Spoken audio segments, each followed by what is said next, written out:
1:25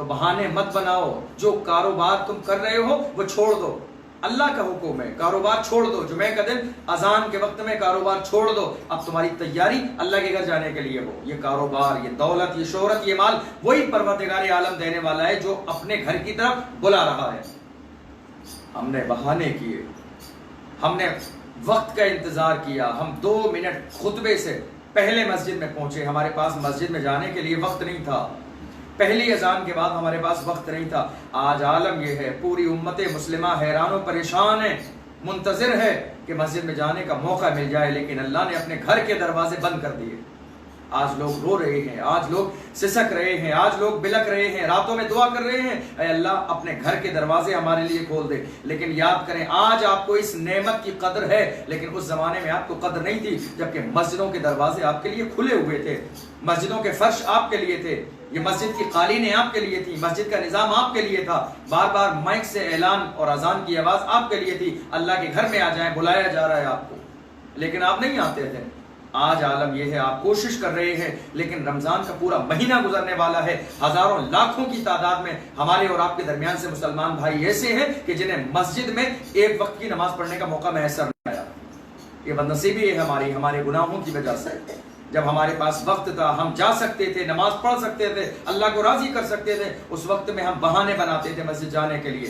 ہمارے پاس 5 منٹ پہلے جانے کا وقت نہیں تھا کہ مسجد میں جا کر فری بیٹھ کر کیا کریں گے۔ قرآن اعلان کر رہا ہے اللہ بذکر اللہ تطمئن القلوب، اللہ کے ذکر سے دلوں کو چین ملتا ہے، سکون ملتا ہے۔ آپ اللہ کے گھر میں جا کر بیٹھیں تو صحیح، قرآن تو پڑھیں، نماز تو پڑھیں، پیشانی جھکائیں تو صحیح، اللہ کی بارگاہ میں مسجد میں اعتکاف کی نیت کر کے بیٹھ بھی جائیں گے، آپ کچھ نہ پڑھیں پھر بھی آپ کو ہر سانس پر ثواب ملے گا، ہر سانس پر نیکی ملے گی۔ یہ اللہ کے گھر کی فضیلت ہے۔ قرآن کہہ رہا ہے اے ایمان والو اذا نودی للصلاۃ من یوم الجمعۃ فاسعوا الی ذکر اللہ، کہ جب نماز جمعہ کے لیے تمہیں بلایا جائے تو کاروبار چھوڑ دو، کتنا ہی اہم کام ہو، دوستوں، رشتہ داروں، عزیز و اقارب ہو، آپ کی دکان ہو، مکان ہو، کوئی بھی کام ہو، جب نماز جمعہ کا وقت آ جائے اور اذان کی آواز کانوں میں آ جائے تو اس کے بعد خرید و فروخت کرنا جائز ہی نہیں ہے، چونکہ اللہ کا حکم ہے چھوڑ دو، چھوڑنے کا حکم دیا ہے۔ وَذَرُوا الْبَيْعَ، خرید و فروخت چھوڑ دو، کاروبار چھوڑ دو، اب اللہ کے گھر میں آ جاؤ۔ اس کے بعد اللہ فرماتا ہے ذَلِكُمْ خَيْرٌ لَكُمْ، یہی تمہارے لیے بہتر ہے۔ اب غور کریں اس جملے پہ، اللہ فرماتا ہے یہی تمہارے لیے بہتر ہے۔ کیا مطلب؟ کہ نماز جمعہ کے لیے جب اعلان کیا گیا، ہمیں بلایا گیا، ہم نے چھوڑ دیا، اللہ فرما رہا ہے یہ چھوڑ دینا ہی تمہارے لیے بہتر ہے۔ کیا مطلب؟ کہ اگر نہیں چھوڑو گے، کاروبار میں بزی رہو گے، اذان کے لیے بار بار آواز دی جاتی رہے، اذان پڑھی جاتی رہے، آپ کو بلایا جاتا رہے، نماز جمعہ کے لیے آپ نہیں آ رہے ہو، تو یہ تمہارے لیے بہتر نہیں ہے۔ بہتر یہی ہے کہ تم کاروبار چھوڑ کر اللہ کے گھر میں چلے جاؤ۔ ان کنتم تعلمون، اگر تم جانتے ہو کہ وہی ساری چیزوں کا مالک ہے، تھوڑی دیر کے کاروبار سے کچھ نہیں ملنا ہے، اللہ نے آپ کی قسمت میں جو لکھا ہے وہی ملنا ہے۔ نمازیں چھوڑ کر کاروبار میں ترقی نہیں ملنی ہے، اللہ کا ذکر چھوڑ کر بلندی نہیں ملنی ہے، اللہ کا ذکر چھوڑ کر آپ کو دنیا میں بہت زیادہ دولت حاصل نہیں ہوگی، اللہ جب تک نہیں چاہتا ہے کچھ نہیں ہوتا ہے۔ اس کے بعد اللہ فرماتا ہے فَإِذَا قُضِيَتِ الصَّلَاةُ، اس کے بعد جب نماز پڑھ لو فَانْتَشِرُوا فِي الْأَرْضِ، پھر زمین میں پھیل جاؤ۔ کیا فرمایا اللہ نے؟ پہلے مسجد کی طرف آؤ، پہلے نماز جمعہ ادا کرو، اس کے بعد فَإِذَا قُضِيَتِ الصَّلَاةُ فَانْتَشِرُوا فِي الْأَرْضِ، جب نماز مکمل ہو جائے، جب نماز پڑھ چکو، فَانْتَشِرُوا فِي الْأَرْضِ، تو زمین میں پھیل جاؤ۔ زمین میں پھیلنے کا مطلب کیا ہے؟ کیوں پھیلنا ہے زمین میں؟ اس کی وضاحت اللہ نے فرمائی وَابْتَغُوا مِن فَضْلِ اللَّهِ، اور پھیلنے کے بعد اللہ کا فضل تلاش کرو، رزق تلاش کرو۔ وَاذْكُرُوا اللَّهَ كَثِيرًا لَعَلَّكُمْ تُفْلِحُونَ، اور اللہ کو خوب خوب یاد کرو تاکہ تم کامیاب ہو جاؤ۔ تو اللہ نے ایک ضابطہ بیان فرما دیا۔ پہلا ضابطہ یہ ہے کہ جب اذان کی آواز آئے، کاروبار، دنیا، رشتہ داری، عزت، گھر، خاندان، بیوی، بچے، سب کچھ چھوڑ کے اللہ کی بارگاہ میں حاضر ہو جاؤ، نماز پڑھو، پیشانی جھکاؤ، اس لیے کہ جو پیشانی اللہ کی بارگاہ میں جھکتی ہے، اللہ اس سر کو پوری دنیا میں ہر ایک کے سامنے سر جھکنے سے بے نیاز کر دیتا ہے، اور جو سر اللہ کے سامنے نہیں جھکتا ہے وہ مجبوریوں میں ہر در پہ جھکتا ہے۔ خدا کے سامنے ہمارا سر جھکنا چاہیے۔ اس کے بعد اللہ فرماتا ہے جب یہ سر جھک جائے گا، نماز پوری ہو جائے، تو نماز پوری ہونے کے بعد زمین میں پھیل جاؤ۔ فَإِذَا قُضِيَتِ الصَّلَاةُ فَانْتَشِرُوا فِي الْأَرْضِ، زمین میں پھیل جاؤ، اللہ کا فضل تلاش کرو، رزق تلاش کرو۔ اس قرآن پاک کی آیت میں ان لوگوں کا بھی رد ہے کہ جن لوگوں نے یہ کہا کہ نہیں صاحب ہم کوئی کام نہیں کریں گے، رزق دینا تو اللہ کے اختیار میں ہے۔ ہم کوئی کام نہیں کریں گے، گھر میں ریسٹ کریں گے، آرام کریں گے. رزق دینا اللہ کی ذمہ داری ہے. نہیں، اللہ کی ذمہ داری ہے، لیکن کہا جاتا ہے حرکت میں برکت ہے. آپ ہاتھ چلائیں گے، آپ پیر چلائیں گے. اللہ نے فرمایا رزق دینا یہ میری ذمہ داری ہے، میرے کرم پہ ہے، مگر کم سے کم تم رزق تلاش تو کرو، گھر سے باہر تو نکلو، تھوڑی محنت تو کرو، تھوڑی کوشش تو کرو، ہاتھ پیر تو چلاؤ. رزق دینا میری ذمہ داری پہ ہے. وَاذْكُرُوا اللَّهَ كَثِيرًا، اللہ فرماتا ہے اور اللہ کو خوب یاد کرو. لَعَلَّكُمْ تُفْلِحُونَ، کیوں یاد کرو، کیا فائدہ ہوگا؟ اللہ فرماتا ہے لَعَلَّكُمْ تُفْلِحُونَ، تم جتنا زیادہ یاد کرو گے اتنی تیزی کے ساتھ اللہ تمہیں کامیابی عطا فرمائے گا، اتنی بڑی کامیابی ملے گی. حضرت علی فرماتے ہیں جو راتوں میں زیادہ جاگتا ہے اللہ اسے بڑی بلندی عطا فرماتا ہے. جو راتوں میں زیادہ جاگتا ہے اللہ اسے ترقی عطا فرماتا ہے. تو دنیا میں جو یہ چاہتا ہے کہ اللہ اسے بلندی عطا فرمائے، اسے ترقی عطا فرمائے، تو اسے چاہیے کہ وہ راتوں میں جاگے. من طلب العلا فسحر اللیالی، جو بلندی چاہتا ہے وہ راتوں میں جاگے. لیکن رات میں جاگنے کا مطلب یہ نہیں ہے کہ آپ گیم کھیلتے رہیں، یہ جاگنے کا مطلب نہیں ہے. راتوں میں جاگنے کا مطلب یہ نہیں ہے کہ آپ لیڈو کھیلتے رہیں. راتوں میں جاگنے کا مطلب یہ نہیں ہے کہ آپ کیرم کھیلتے رہیں.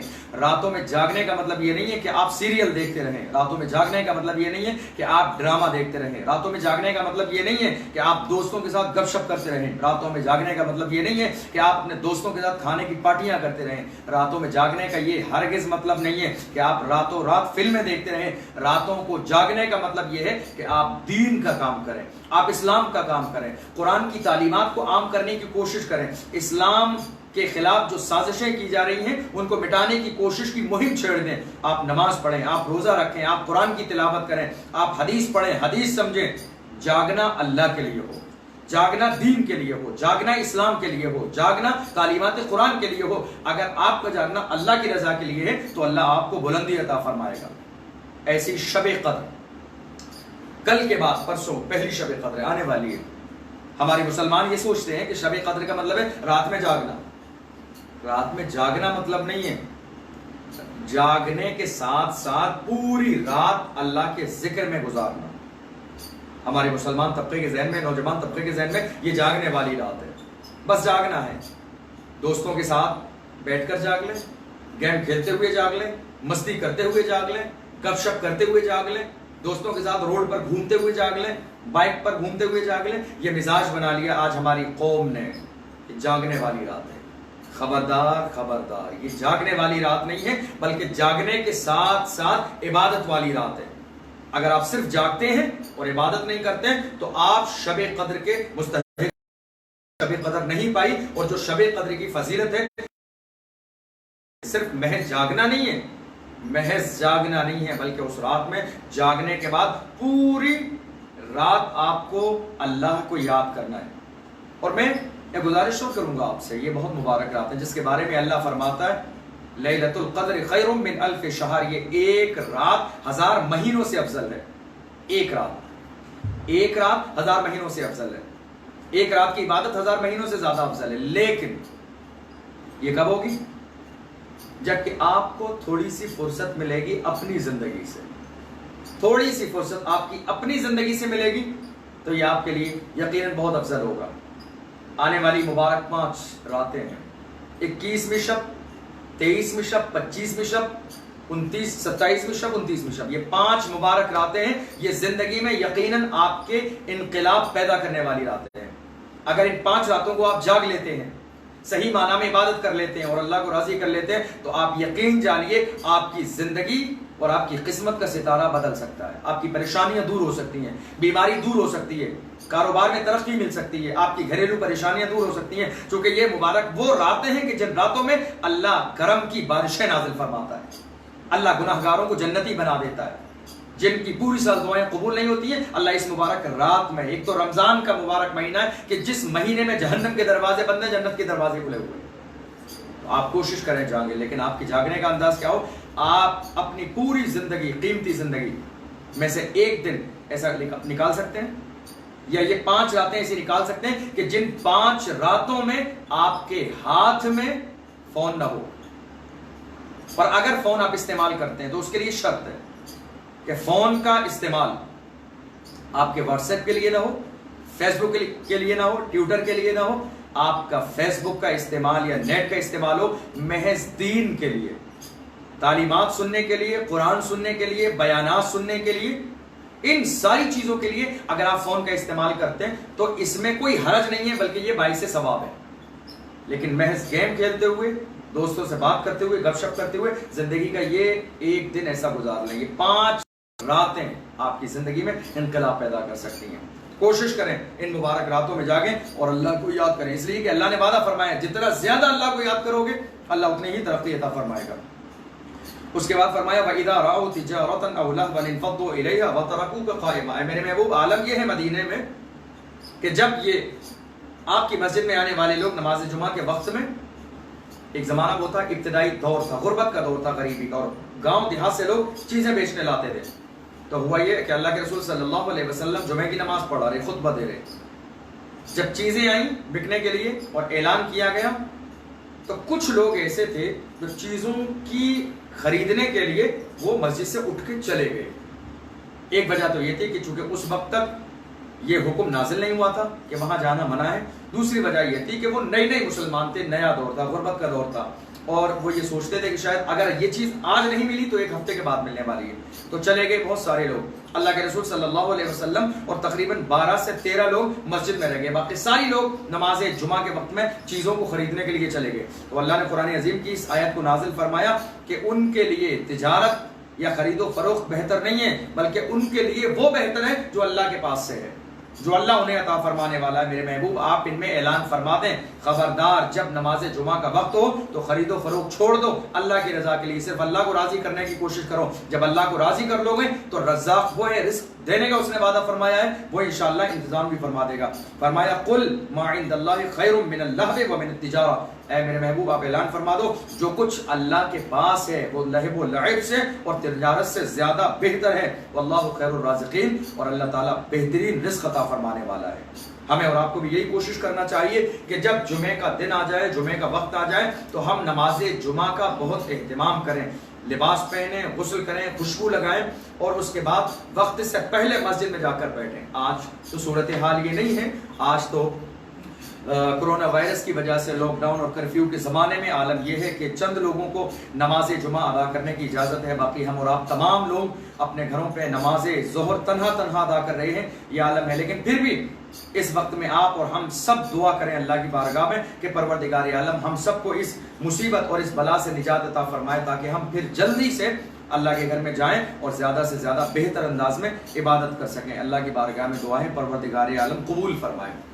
اللهم صل على سيدنا ومولانا محمد مبارك وسلم صلاة وسلاما عليك يا رسول الله اللهم صل على سيدنا ومولانا محمد مبارك وسلم صلاة وسلاما عليك يا رسول الله مالک و مولا پروردگار ہماری اس محفل کو اپنی بارگاہ میں قبول فرما۔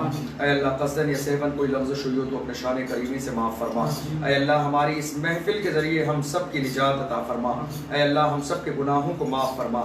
اے اللہ ہم میں جو بیمار ہیں انہیں شفائے کاملہ و عاجلہ عطا فرما، جو پریشان حال ہے مولا ان کی پریشانیوں کو دور فرما۔ اے اللہ جو بے اولاد ہیں انہیں نیک صالح اولاد عطا فرما۔ مالک و مولا پروردگار عالم اپنے محبوب صلی اللہ علیہ وسلم سے سچی پکی محبت کرنے کی توفیق عطا فرما۔ ہم لوگوں کو بری صحبت سے بچا، اے اللہ شر کرنے والوں کی شرارت سے بچا، اے اللہ ہمیں حاسدین کے حسد سے بچا۔ مالک و مولا ہم سب کی مغفرت فرما، ہمارے والدین کی مغفرت فرما۔ اے اللہ جب تک دنیا میں رہیں تیرے محبوب کے وفادار بن کر رہیں، اور اے اللہ جب دنیا سے جائیں تو ہم سب کا خاتمہ ایمان پر فرمانا۔ ان اللہ وملائکتہ یصلون علی النبی یا ایھا الذین آمنوا صلوا علیہ وسلموا تسلیما۔ صلی اللہ علی النبی الامی وآلہ صلی اللہ علیہ وسلم صلاۃ وسلاما علیک یا رسول اللہ۔ سبحان ربک رب العزۃ عما یصفون وسلام علی المرسلین والحمد للہ رب العالمین وبحق لا الہ الا اللہ محمد رسول اللہ صلی اللہ علیہ وسلم۔